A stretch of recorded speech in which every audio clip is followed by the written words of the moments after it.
the week in college football that is going to have the biggest sway to the college football playoff, the biggest impact of the season. And that week is week 10. From November 1st to November 7th. Saturday, November 7th, we have a plethora of games that will have massive conference influence, conference championship influence, bowl games, the college football playoff. All of it, I'm willing to believe, comes back down to week 10. Stuff that happens in week 10 will directly affect everything that's going to happen on Selection Sunday. So some of the notable matchups. We got Oklahoma going to Gainesville to take on Florida. What's Oklahoma like this year? John Mateer's been putting in a lot of work, and Oklahoma might be primed and ready for another college football playoff run, obviously falling to the hands of Alabama after holding an early lead. But John Sumrall in his first year as the Florida head coach, how is it going to translate on the football field? Is it going to translate to wins? Is it not? I don't know. I believe it's too early to tell exactly how well John Sumrall is going to do in Florida, but I definitely say he's an upgrade of a coach over Billy Napier. So I definitely think Oklahoma and Florida could possibly have SEC title game influence and college football playoff influence. Alabama at LSU. Kalen DeBoer against Lane Kiffin. How has Lane Kiffin's season turned out? I don't know. We won't know until we're nearly there to college football. It's July now. Next month, end of next month, we got football. It is back next month. At this point in time, is Kalen DeBoer still on the hot seat? I think everybody in Bama Nation and Tuscaloosa wants Kalen DeBoer absolutely sacked and out.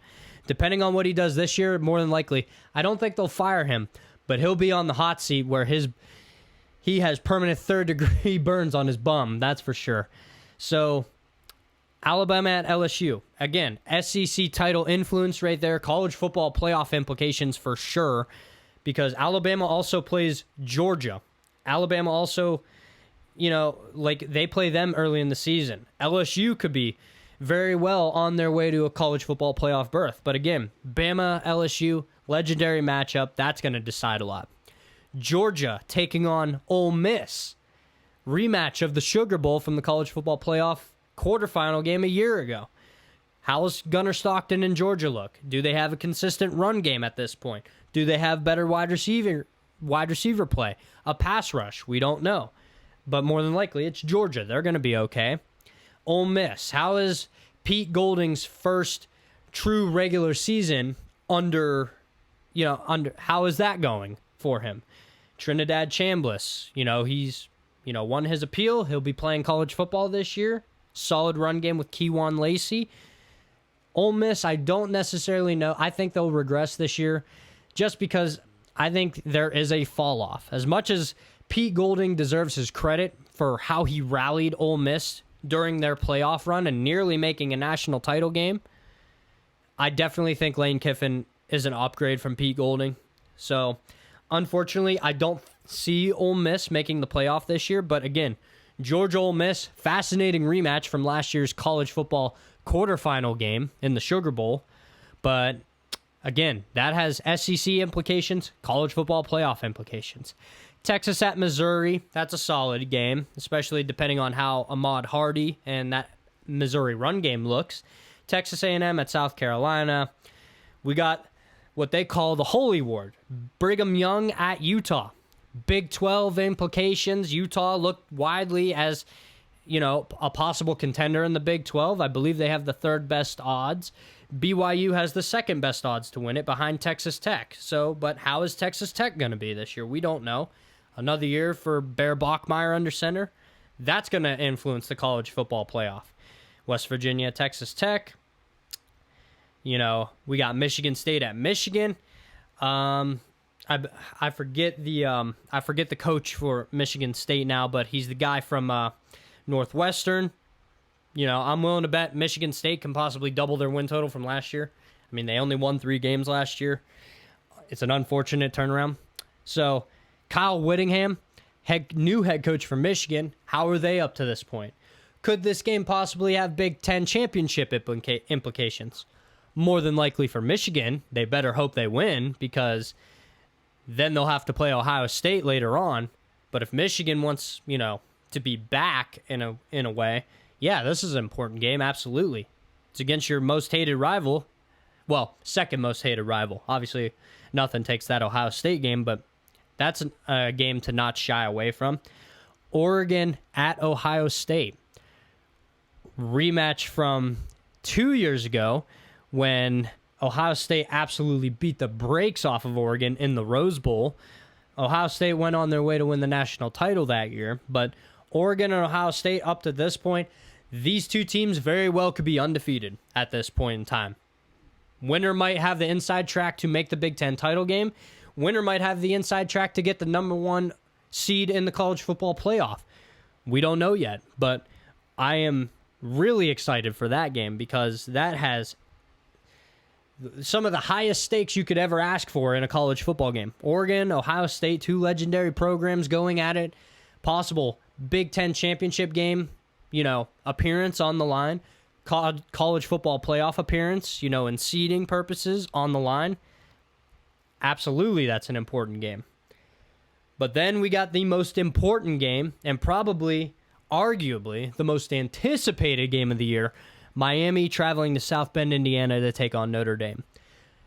There is no doubt, there is still bitterness and a sour taste left in Notre Dame's mouths from last year's Selection Sunday.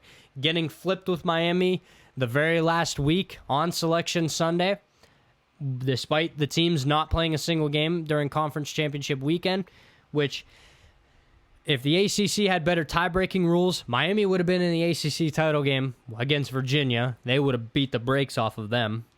Absolutely no doubt in my mind about that. And Notre Dame would have been in the playoff over JMU. So, I keep saying this. If the ACC had better tie-breaking rules and, not having to go to the fifth, option to figure that out, Notre Dame would have been in the playoff regardless. So, really, the ACC screwed over Notre Dame. It's not necessarily the committee. It's the ACC's fault. But at the same time, Notre Dame lost both of their big games that they had on their schedule. They played absolute cupcakes the rest of the way. Now, this season's no different. The toughest games Notre Dame will play, Miami, BYU, and SMU. SMU is still a solid game, a solid team to look for. Rhett Lashley has done unbelievably great at his time at SMU. Since leaving Miami's offensive coordinating position a couple years ago, he has SMU rolling in a good position. Obviously made the college football playoff in the first year of its inception with SMU, the 12-team playoff, sorry. But when you look at this game, Notre Dame does not have the backstop that Miami has. Let's say Miami drops this game in Indiana, which it's a coin flip. Notre Dame's looked at as the preseason number one team in America. Miami, top 5, top 7 team in America right now, at least preseason-wise. But it's very possible that both of these teams will be undefeated up at this point in the season. Now, it's more imperative for Notre Dame to win this game because you don't want, if you're Notre Dame, not being in a conference, and I respect the independence from Notre Dame, I do, because they get all the capital, they don't have to share with anyone. They do not have the backstop of the ACC championship game like Miami does. If Miami were to drop this game, they have the ACC championship game to where they can usher themselves into the college football playoff. Notre Dame does not have that. So, hypothetically, let's say BYU beats Notre Dame earlier. I think it's 2 weeks earlier before this game. Well, if you're Notre Dame, it is a must win right then and there. If they don't win and they beat SMU, they're at 10-2 again.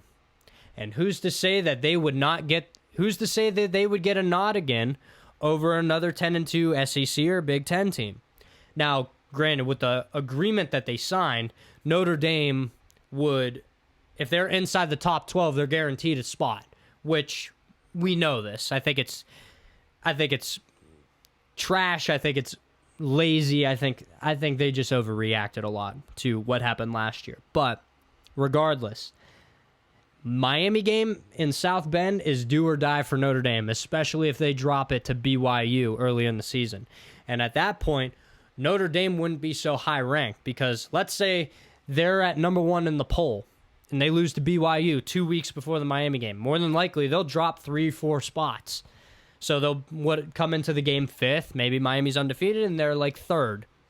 If Notre Dame loses again, more than likely that can drop them out of the top 12. And at that point, who's to say that other teams behind them wouldn't jump Notre Dame based off the rest of the schedule? I mean, I listed off tons of games. Ohio State, Oregon, maybe those teams will be in front of them. Michigan, maybe they're playing for it. Clemson, for all I know, they could be back. Oklahoma State is a team to keep your eye on.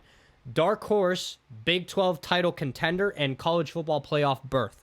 I'm calling it. Oklahoma State is my dark horse candidate to possibly make the college football playoff and possibly win the Big 12.